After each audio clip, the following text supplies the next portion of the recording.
কি অবস্থা বন্ধুরা, আমাদের বাংলাদেশের মতো অন্যান্য দেশেও কিছু দুর্নীতিবাজ রাজনৈতিক নেতা এবং মাফিয়া রয়েছে। আর কয়েকজন ডাকাত দল বেশ কিছু দুর্নীতিবাজ রাজনৈতিক নেতা এবং মাফিয়ার খোঁজ পেয়ে যায়, যাদের অ্যাকাউন্টে কয়েক শত মিলিয়নের ক্রিপ্টোকারেন্সি রয়েছে, যেগুলো তারা অবৈধভাবে উপার্জন করেছে। যারা ক্রিপ্টোকারেন্সির বিষয়ে ক্লিয়ার না, তাদেরকে সংক্ষেপে বলে রাখি যে ক্রিপ্টোকারেন্সি হলো ডিজিটাল মুদ্রা, যেমন বিটকয়েন, ইথেরিয়াম ইত্যাদি। এগুলোর মধ্যে বিটকয়েন হলো সবচেয়ে দামি, যেমন বর্তমানে এক বিটকয়েনের মূল্য প্রায় 91,000 US$। আর তাই এবার সেই ডাকাত দল সেই দুর্নীতিবাজ নেতাদের অ্যাকাউন্ট থেকে ওই ক্রিপ্টোকারেন্সি গুলো ডাকাতি করার জন্য দুর্দান্ত কিছু মাস্টার প্ল্যান বানিয়ে এই মিশনে নেমে পড়ে। আর ডাকাত দলে রয়েছে একজন অলরাউন্ডার হ্যাকার সহ বেশ কিছু অভিজ্ঞ টিম মেম্বার। শেষ পর্যন্ত তারা কি এই ডাকাতির মিশন সফল করতে পারবে, আর শেষ পর্যন্ত তাদের সাথে কি বা ঘটেছিল সেটি জানতে হলে ভিডিওটি একটুও না টেনে শেষ পর্যন্ত দেখতে থাকুন।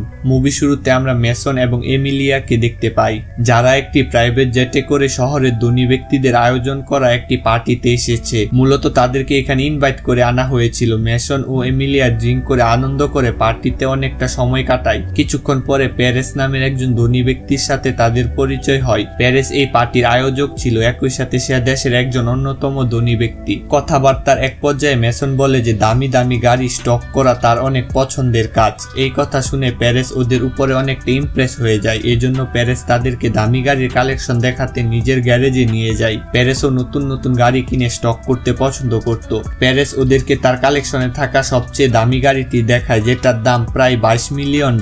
এই গাড়িটি প্যারেস খুব একটা চালায় না, তবে এই গাড়িটি সে কখনো বিক্রিও করবে না। গাড়িটি দেখে মেসন এবং এমিলিয়া গাড়িতে বসার আগ্রহ প্রকাশ করলে প্যারেস তৎক্ষণাৎ রাজি হয়ে যায়। এরপর তারা গাড়িটিতে বসলে দেখা যায় এমিলিয়া তার কানে ওয়্যারলেস ডিভাইস লাগাচ্ছে। তখন মেসন গাড়ি স্টার্ট করতে এমিলিয়া লিংক নামের একজনকে সংকেত পাঠায়, আর সাথে সাথে প্যারেসের গ্যারেজে সব সিকিউরিটি সিস্টেম বন্ধ হয়ে যায়। তখন মেসনের লোকেরা প্যারেসের সিকিউরিটির উপর হামলা করে, আর সাথে প্যারেসকেও ঘায়েল করে ফেলে। লিংক মূলত একজন হ্যাকার, আর সে এমিলিয়ার ইশারা এই কাজটা করেছে যেন সব সিকিউরিটি সিস্টেম বন্ধ হয়ে গেলে মেসন সহজে গাড়িটি গ্যারেজ থেকে বের করে নিয়ে আসতে পারে। এই গাড়িটি চুরি করার উদ্দেশ্যে ওরা এই পার্টিতে অ্যাটেন্ড করেছিল। তো পরিকল্পনা মতো ওরা কাজটা ঠিকঠাক করে ফেলেছে। অন্য একটি জায়গায় মেসনের আরো টিম মেম্বাররা ট্রাক নিয়ে অপেক্ষা করছিল, যেন চুরির পর $22 মিলিয়ন এই গাড়িটি ট্রান্সপোর্ট করতে সুবিধা হয়। মেসন তার কাজটা প্রফেশনালি করলেও পুরো কাজ সম্পন্ন হওয়ার আগে FBI তাদের গাড়ির পিছু নেয়। FBI এর উপস্থিতিতে চিন্তায় মেসনের কপালে বাজ পড়ে যায়, কারণ তারা যেভাবে চুরির প্ল্যান করেছিল তাতে কোনোভাবে FBI খবর পাওয়ার কথা না।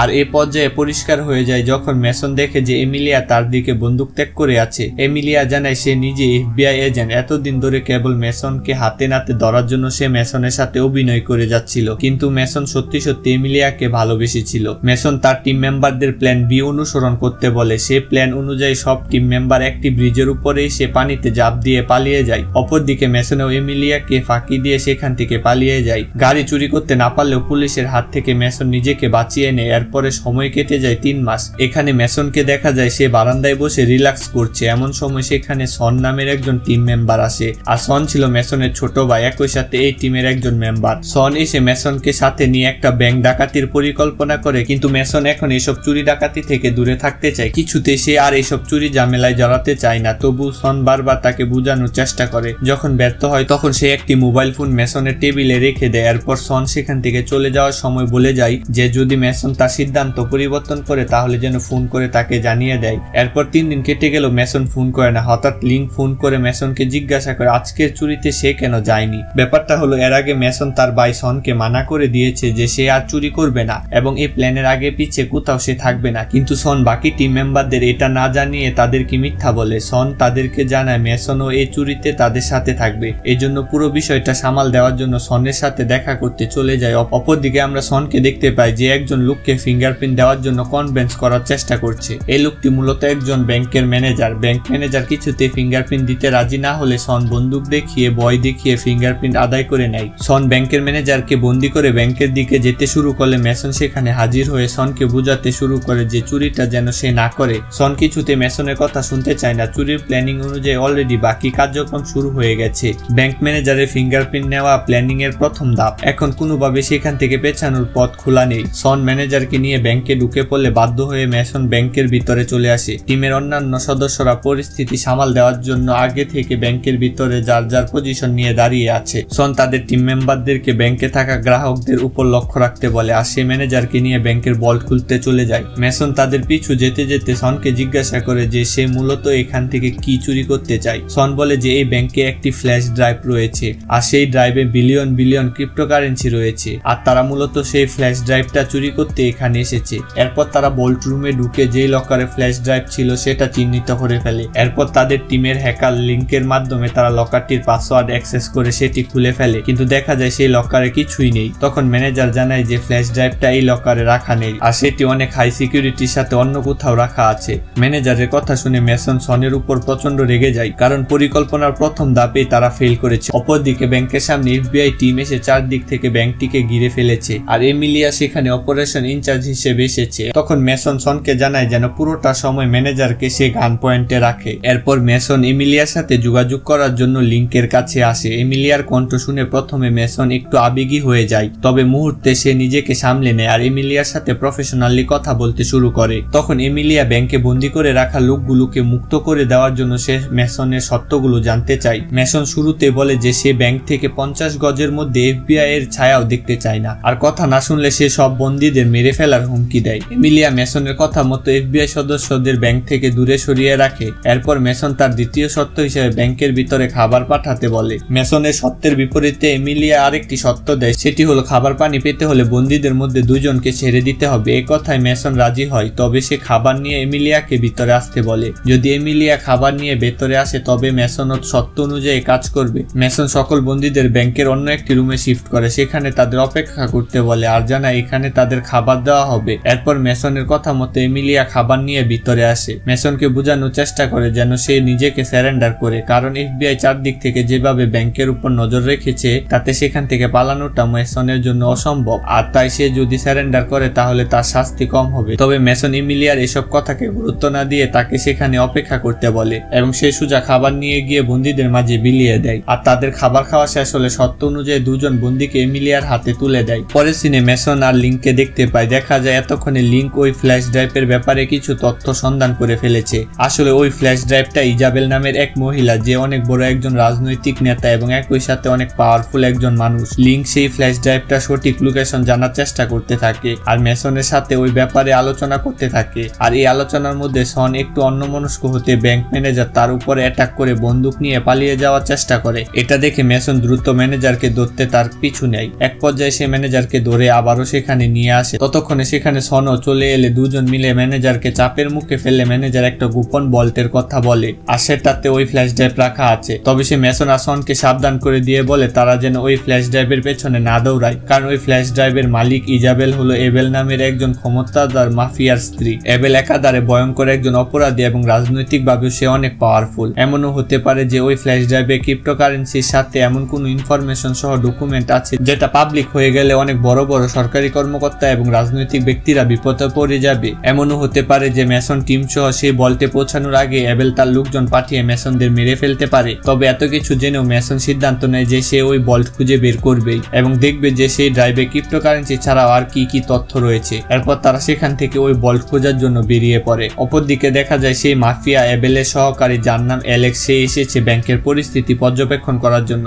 এরপর সে এমিলিয়ার সাথে দেখা করে জানতে চায় যে পরিস্থিতি এত গভীরে গেলেও ব্যাংকের ভিতরে এফবিআই টিম অ্যাটাক করেনি কেন। তখন এমিলিয়া জানায় তারা আগেই ব্যাংকের কর্মকর্তা সহ সকল গ্রাহকদের জিম্মি করে ফেলেছিল, যার কারণে সেই জিম্মিদের কথা ভেবে এফবিআই নিরপেক্ষ ছিল। এটা নিয়ে দুজনের মধ্যে বেশ বাকবিতণ্ডা চলার এক পর্যায়ে অ্যালেক্স এমিলিয়াকে বলে যদি 1 ঘন্টার মধ্যে ভেতরে থাকা ব্যাংক ম্যানেজারকে উদ্ধার করা না হয় তবে এমিলিয়াকে এই মিশন থেকে সাসপেন্ড করে এই মিশনের দায়িত্ব সিআইএ এর স্পেশাল ফোর্সদের দেওয়া হবে। অ্যালেক্সের কথা শুনে এমিলিয়ার কিছু একটা সন্দেহ হলে সে তার সিনিয়র বসকে ফোন করে জানতে চায় যে আসলে তাদের মিশনের মাঝে অ্যালেক্স এসে সে কেন এত মাথা ঘামাচ্ছে। তখন তার বস এমিলিয়াকে জানায় যে আসলে ওই ভল্টে অনেক সরকারি অফিসারদের গোপনীয় অনেক তথ্য আছে যেটা কোনোভাবে লিক হয়ে গেলে পুরো গভর্নমেন্ট সিস্টেম ধসে পড়বে, যার কারণে সরকার পক্ষ থেকে প্রচুর প্রেসার দেওয়া হচ্ছে। তার বস এমিলিয়াকে আরো জানায় যে এই পরিস্থিতি এতটাই জটিল আকার ধারণ করেছে যে যেটা এখন এফবিআই সামাল দিতে পারবে না। এরপর সিন শিফট হলে দেখা যায় মেসন ও সন সেই ব্যাংকের ম্যানেজারকে সাথে নিয়ে পুরো ব্যাংকের প্রত্যেকটি জায়গায় সে ভল্ট খুঁজে বেড়াচ্ছে। এরপর মেসন দেওয়াল ভাঙার কাজ সনকে দিয়ে সে বন্দীদের রুমে চলে যায়। বন্দীরা ভেবেছিল হয়তো শীঘ্রই তারা মুক্তি পাবে। মেসনও তাদেরকে তেমনি আশ্বাস দেয়। এদিকে ব্যাংকের বাইরে ততক্ষণে সিআইএ স্পেশাল ফোর্স ফোর্স চারদিক থেকে তাদের ঘিরে ফেলেছে আর যে কোনো সময় তারা ব্যাংকের ভেতরে ঢুকে অ্যাটাক করবে। বাহিরের অবস্থা দেখে এমিলিয়া দ্রুত মেসনের পার্সোনাল নাম্বারে ফোন করে বলে যে এবার যেন সে পুরো টিম সহ আত্মসমর্পণ করে। এটাই তার জন্য এবং পুরো টিমের জন্য ভালো হবে, কারণ সিআইএ এর ফোর্স যে কোনো সময় তাদের উপর অ্যাটাক করবে, এতে ভেতরে থাকা সবাই মারা পড়বে। তখন মেসন বলে যদি পরিস্থিতি সত্যি এমন হয় তাহলে এমিলিয়া যেন প্রেস মিডিয়াকে সেখানে ডেকে পাঠায়, কারণ প্রেস মিডিয়া চলে এলে তাদের ক্যামেরাতে লাইভ নিউজ প্রচার করা হলে তখন সেই মুহূর্তে সিআইএ সেখানে কোনো অ্যাটাক করবে না। মেসনের কথা মতো এমিলিয়া গোপনে প্রেস মিডিয়াকে ব্যাংকের এই পরিস্থিতির খবরটি জানিয়ে দেয়। এমন সময় সিআইএ টিমের প্রধান সাইরাস এসে সবকিছু নিজের কন্ট্রোলে নিয়ে এমিলিয়াকে এই অপারেশন থেকে সরে যেতে বলে। সাইরাস মেসনকে বলে যে সে যদি 15 মিনিটের মধ্যে পুরো টিম সহ সারেন্ডার না করে তাহলে পুরো বিল্ডিংটি উড়িয়ে দেওয়া হবে। মেসনও তখন সাইরাসকে পাল্টা জবাবে বলে বিল্ডিংটা উড়িয়ে দেওয়ার আগে সে যেন বাহিরের পরিস্থিতি নিজের চোখে দেখে নেয়, কারণ ততক্ষণে প্রেস মিডিয়া ঘটনাস্থলে চলে এসেছে আর মিডিয়ার সামনে সাইরাস কিছুতে এভাবে সরাসরি অ্যাটাকে যেতে পারবে না। এটা দেখে সাইরাস বলে যে বিল্ডিং উড়ানো না গেলেও তারা ব্যাংকের ভিতরে চলে আসবে, তারপর সবাইকে সেখানে ব্রাশ ফায়ার করবে আর তখন ব্যাংকের ভিতরে কি হচ্ছে সেটা বাইরে থাকা মিডিয়া লাইভ দেখাতে পারবে না। এর মধ্যে দেখা যায় সন দেওয়াল ভাঙতে ভাঙতে ইতিমধ্যে এবেল আর ইজাবেলে সেই কুপন লকারটি খুঁজে পেয়েছে। তখন মেসন লিংককে যত দ্রুত সম্ভব লকারের অ্যাক্সেস নিতে বলে। লিংক জানা এত পাওয়ারফুল সিকিউরিটি সিস্টেম অ্যাক্সেস পেতে তাকে মিনিমাম 10 মিনিট সময় দিতে হবে, কিন্তু তাদের হাতে আছে কেবলমাত্র 8 মিনিট। এই সময়ের মধ্যে কাজ শেষ করতে হবে, না হলে সিআইএ এর ফোর্স ব্যাংকের ভিতরে চলে আসবে। মেসন জিম্মিদের একজন একজন করে বাহিরে পাঠিয়ে দিতে বলে, কারণ এতে যতটা সময় লাগবে ততক্ষণে লিংক সেখানে নিশ্চয়ই লকারের অ্যাক্সেস নিতে পারবে। একে একে সব বন্দীদের বের করে দিয়ে সবশেষে ব্যাংক ম্যানেজারকেও বের করে দেওয়া হয়। এরপর মেসনের কথা মতো সব টিম মেম্বাররা এক এক করে সিআইএ এর সামনে সারেন্ডার করতে থাকে আর সন বেরিয়ে এসে সারেন্ডার করার আগে সে মেসনের কাছে ক্ষমা চেয়ে নেয়। কাজ যেহেতু এই চুরিটা এর রিকোয়েস্টে করা হয়েছে তাই সন ভাবে শুধুমাত্র তার জন্য আজ এই সব বিপদে পড়েছে। তবে আর যাই হোক সে তো মেসনের ভাই, এই জন্য মেসন তাকে মনোবল না হারিয়ে সাহস রাখতে বলে। সবাই বের হয়ে যাওয়ার পর ব্যাংকের ভেতরে কেবল লিংক আর মেসন রয়ে গেছে। সিআইএ এর প্রধান সাইরাস তার ফোর্সকে ব্যাংকের ভেতরে পাঠালে তারা গিয়ে দেখতে পায় যে মেসন হাতে বোমা নিয়ে দাঁড়িয়ে আছে, তার পাশেই রয়েছে লিংক। মেসন শর্ত দেয় যে তাকে এখানে অ্যালেক্সের সাথে দেখা করিয়ে দিতে হবে, মানে সেই মাফিয়া এবেলের সহকারী, আর যদি অ্যালেক্সের সাথে দেখা না করানো হয় তবে সে এখানে বোম ব্লাস্ট করে নিজেকে সহ সবাইকে মেরে ফেলবে। মেসনের কথা শেষ হওয়ার সাথে সাথে একটি বোম ব্লাস্টের সিন দেখানো হয়, আর এমনটা কিভাবে হলো সেটা আমরা একটু পরে জানতে পারবো। তবে ঘটনা যেমনটা দেখানো হয়েছে তা হলো এই বোম ব্লাস্টে মেসন ও লিংক সহ সিআইএ টিমের সদস্যরা মারা গেছে, আর এমনটাই সবখানে প্রচার করা হয়। পরের সিনে দেখা যায় এমিলিয়া চাকরি থেকে রিজাইন দেওয়ার জন্য তার বসের কাছে এসেছে, কারণ যেখানে সবাই দুর্নীতিবাজ সেখানে সে চাকরি করতে চায় না। পরের দিন এমিলিয়া চলে যায় সোজা মেসনের কাছে। আসলে ওই বোমা ব্লাস্টে মেসন মারা যায়নি, আর কিভাবে মেসন বেঁচে ফিরল সেটাই আমরা এখন জানতে পারবো। আসলে পুরো ঘটনাটাই পূর্ব পরিকল্পিত ছিল যে কিভাবে প্যারিসে সেই $22 মিলিয়ন গাড়ি চুরির মিশন ফেল করানো যায়, কারণ মেসনরা যদি সেই চুরিতে ব্যর্থ হয় তাহলে পুরো এফবিআই ডিপার্টমেন্ট এমিলিয়ামের সুনাম ছড়িয়ে পড়বে, যার কারণে এফবিআইতে যেন সবাই এমিলিয়ামকে একজন সৎ অফিসার ভাবে। এরপরে মূলত মেসন এত বড় চুরির পরিকল্পনা সাজিয়েছে। ওই দিন ব্যাংকে মেসন যখন অ্যালেক্সের সাথে দেখা করার শর্ত দিয়েছিল তারপর অ্যালেক্স ঠিকই দেখা করতে এসেছিল। সেখানে মেসন সেই ফ্ল্যাশ ড্রাইভটা অ্যালেক্সকে ফিরিয়ে দেওয়ার বিনিময়ে কিছু শর্ত দিয়েছিল, যেমন মেসনের সকল টিম মেম্বারদের অ্যাকাউন্টে $10 মিলিয়ন ট্রান্সফার করে দিতে হবে, সাথে বন্দী থাকা প্রত্যেক ব্যক্তির অ্যাকাউন্টে $1 মিলিয়ন করে ট্রান্সফার করতে হবে। এছাড়াও মেসন এবং তার পুরো টিমের জন্য একদম নতুন পরিচয়পত্র ও ড্রাইভিং লাইসেন্স বানিয়ে দিতে হবে। আর যদি অ্যালেক্স এই শর্তগুলো না মানে তাহলে সেই মাফিয়া এবেল সহ সকল দুর্নীতিবাজ অফিসারদের দুর্নীতি পুরো পৃথিবীতে প্রকাশ করে দেওয়া হবে। আর অ্যালেক্স যদি এইসব আটকাতে চায় তো সকল শর্ত নিঃশব্দে তাকে মেনে নিতে হবে। তো এরপরে অ্যালেক্স মেসনের দেওয়া সব শর্ত এবেলকে জানালে সেই মাফিয়া এবেলও এই সকল শর্তগুলো মেনে নেয়। সবশেষে মেসন ইচ্ছা করে ওই বোমাটি ব্লাস্ট করেছিল যাতে সকলের মনে হয় যে মেসন সেই বোমা ব্লাস্টে মারা গেছে, কিন্তু ততক্ষণে মেসন শহর থেকে অনেক দূরে গিয়ে এমিলিয়ার সাথে নতুন জীবন সাজাতে ব্যস্ত, যা কেউ জানতে পারে না। আর এখন তাদের প্রত্যেকের অ্যাকাউন্টে রয়েছে $মিলিয়ন মিলিয়ন, যা দিয়ে তারা সারাটা জীবন বেশ আরামায়েশে কাটিয়ে দিতে পারবে। আর এখানে মুভিটা শেষ হয়ে যায়। তো বন্ধুরা, আজকের এক্সপ্লেনটি কেমন লাগলো তা অবশ্যই কমেন্ট করে জানাবে। আর যদি আমাদের চ্যানেলে নতুন হয়ে থাকো তাহলে অবশ্যই চ্যানেলটি সাবস্ক্রাইব করে দিবে।